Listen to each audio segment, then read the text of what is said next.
Everyone, आप सब कैसे हैं? मैं उम्मीद करता हूं कि बहुत अच्छे होंगे और अपनी पढ़ाई को बहुत अच्छे से कर रहे होंगे।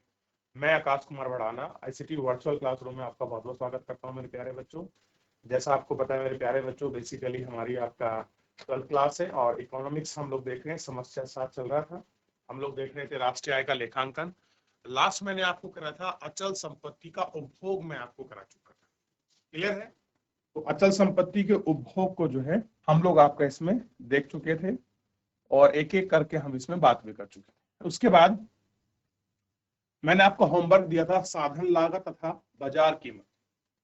क्या कहा था? साधन लागत तथा बाजार कीमत को मैंने आपको बताया था कि साधन लागत तथा बाजार कीमत क्या होती है, इसको हमने आपका जानने का प्रयास। चलिए देखते हैं। तो होमवर्क के रूप में दिया था, कितने बच्चों ने किया, कोई बताएगा? कह रहे हैं कि उत्पादनों के साधनों की उत्पादन के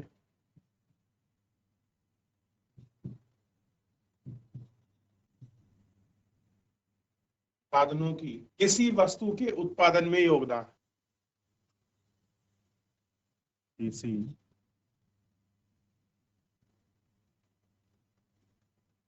वस्तु के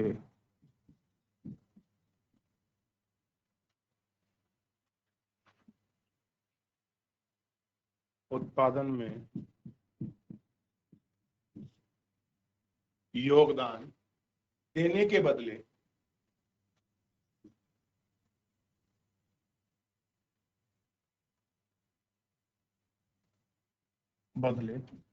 जो भुगतान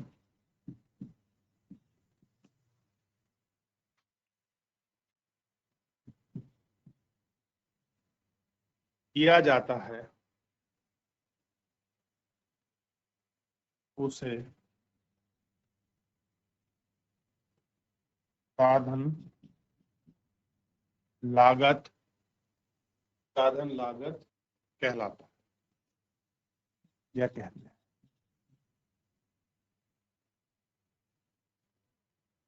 अगला देखिए इसमें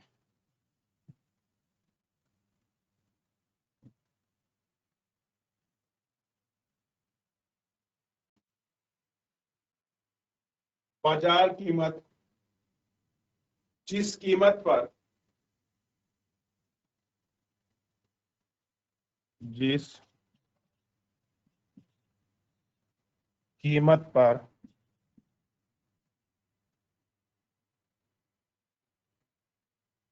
वस्तुओं को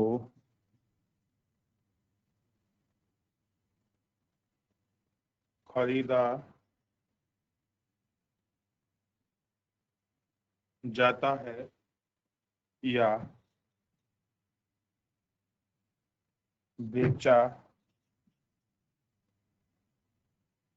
जाता है उसे बाजार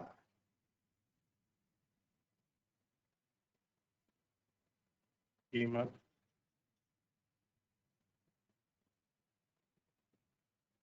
कहते हैं। तो ये है साधन लागत तथा बाजार कीमत। देखिए आप करिए कॉपी। चलिए आगे बढ़े। अगला देखिए, सबसे पहले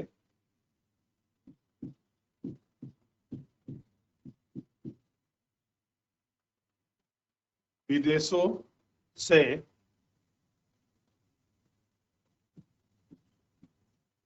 शुद्ध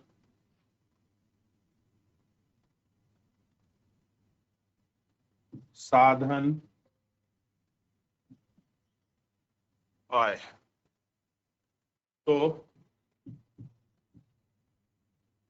देश के सामान्य निवासी द्वारा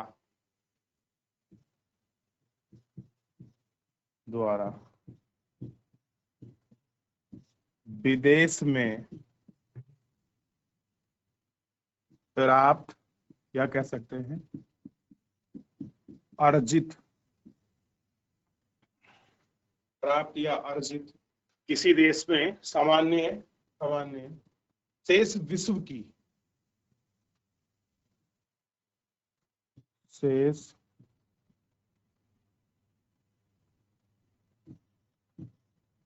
विश्व की प्रदान की गई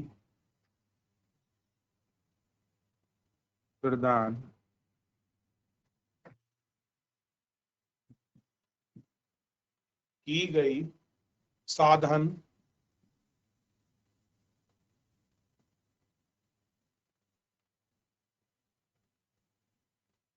सेवाओं से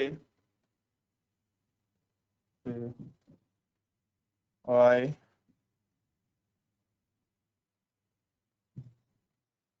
घटाकर शेष विशेष द्वारा उन्हें प्रदान की गई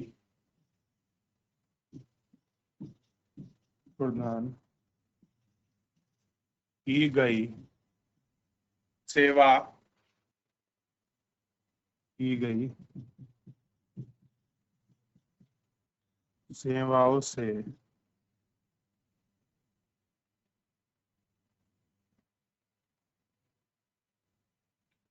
से आय को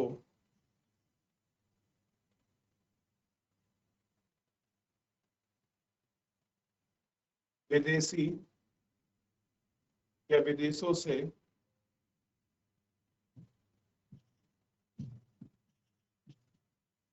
शुद्ध साधन आय कहते हैं। क्या कहते हैं? विदेश से प्राप्त शुद्ध साधन आय। देख लो इसको। अगला देखिए,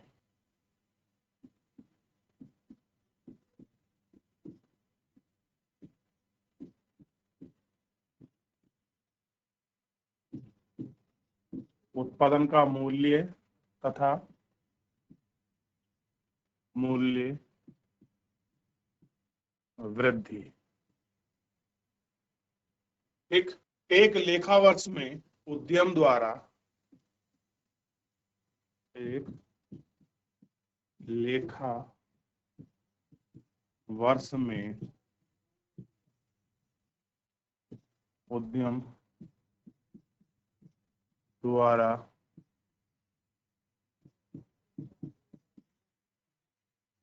अर्जित द्वारा उत्पादित सभी वस्तु उत्पादित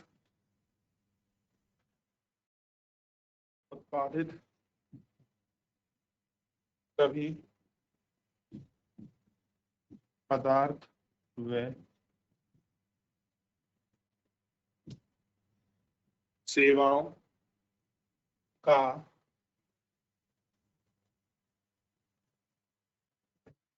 बाजार मूल्य, क्या करें, बाजार मूल्य उत्पादन मूल्य माना जाता है।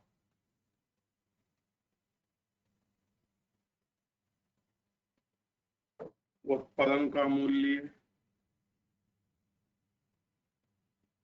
बराबर होगा बेची गई इकाई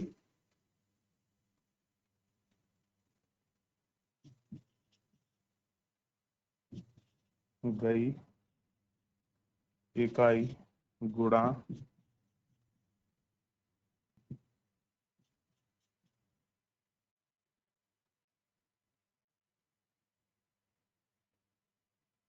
बाजार कीमत प्लस स्टॉक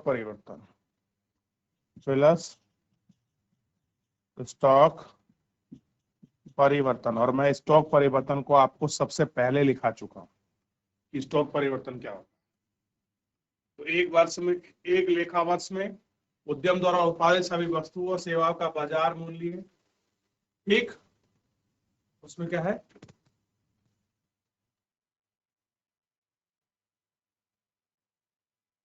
उत्पादन मूल्य माना जाता है।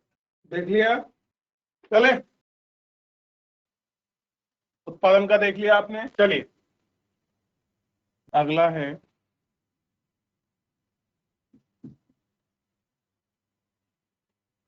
आय का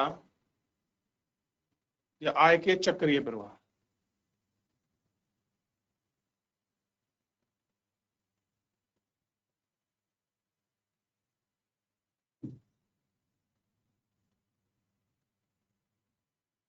आय के चक्रीय प्रवाह, आय के चक्रीय प्रवाह को देखिए।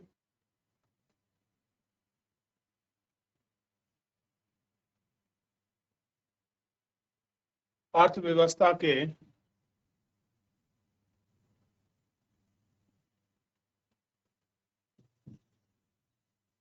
प्रमुख क्षेत्र, परिवार, फर्म, सरकारी क्षेत्र। परिवार, फर्म,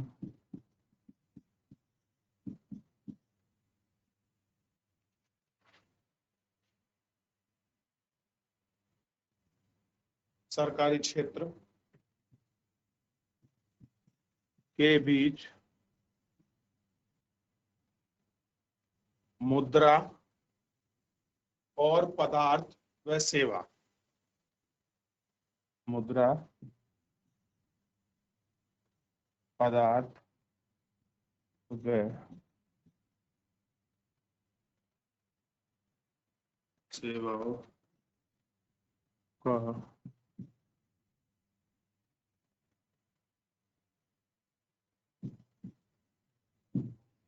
निरंतर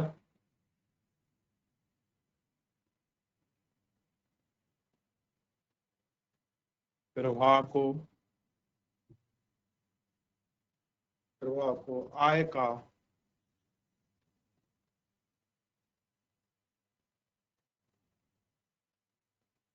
चक्रीय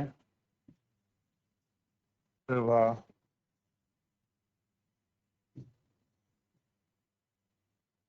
कहते हैं। चलिए देख लीजिए इसको, फिर आगे बढ़ेंगे। क्या है बेसिकली इसमें? अर्थव्यवस्था के प्रमुख क्षेत्र, जैसे आपने कोई परिवार है, फर्म है, सरकारी क्षेत्र है, के बीच मुद्रा, आपके पदार्थ व सेवाओं का निरंतर आपका प्रवाह को हम चक्रीय प्रवाह कहते हैं। एक सर्कुलेशन में आपकी चीजें मेंटेन रहती है, बनती रहती है, उन्हीं को कर लिया बच्चों। देख लिया? चलिए आगे बढ़े।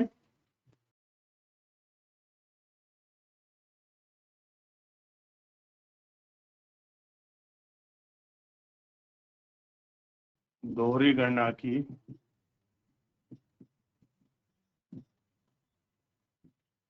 समस्या। देखिए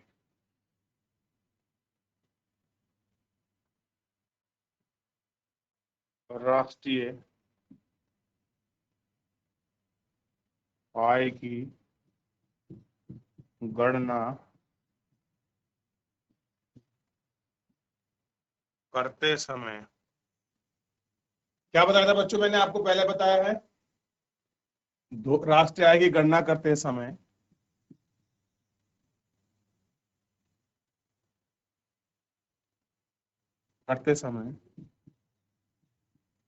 किसी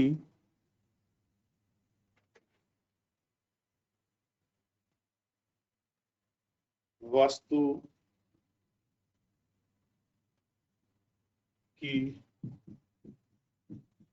गणना एक से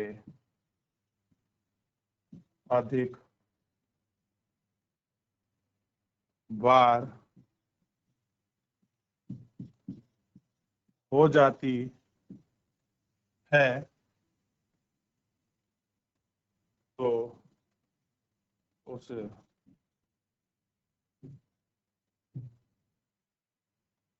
दोहरे आय की गणना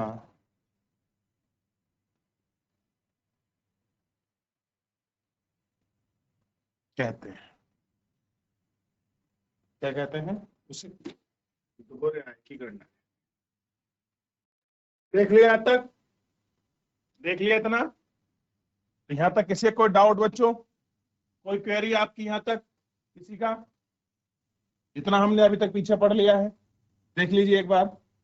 हम यहां से शुरू करे थे, जो चालू कीमत पर राष्ट्रीय वगैरह हमने देख लिया। प्रभाव जो मैंने आपको बताया था कि आपका स्टॉक क्या है, तो स्टॉक को मैंने आपको समझा दिया था। ये देखिए, ये मैंने स्टॉक को समझाया था कि ऐसी मात्रा है जिसमें किसी निश्चित समय बिंदु पर आपका मापा जाती है, ठीक है, संपत्ति के रूप में, ऋण के रूप में। आर्थिक घरेलू सीमा को मैंने आपको समझाया। उसके बाद आर्थिक सीमा के जो पार्ट हैं, वो जो आर्थिक घरेलू सीमा के जो पार्ट है वो मैंने आपको बताया। और इसके बाद जो है मेरे प्यारे बच्चों, देश के जो आपके सामान्य निवासी किसको कहते हैं, रेजिडेंशियल। अचल संपत्ति का उपयोग क्या होता है। फिर मैंने आपको जो है सघन लागत और बाजार कीमत को आपको बताया, ठीक है। इसको देखने के बाद हम लोगों ने विदेशों से प्राप्त आय को हमने देखा, और इसके बाद उत्पादन का मूल्य, वृद्धि, आय के आपके चक्रीय प्रवाह, दोहरी गणना की समस्या, और ये हम लोग इसमें आपका देख रहे थे किसको कहते हैं, दोहरी आय की गणना, ठीक है। चलिए, अब अगर मैं एक क्वेश्चन आपको दूं, ये आप खुद बताएंगे और आप लिखिए, वस्तु का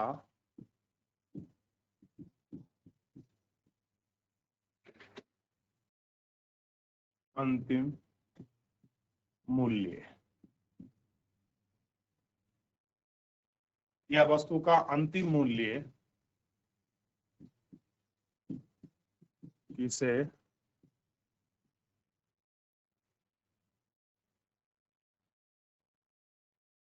कहते हैं।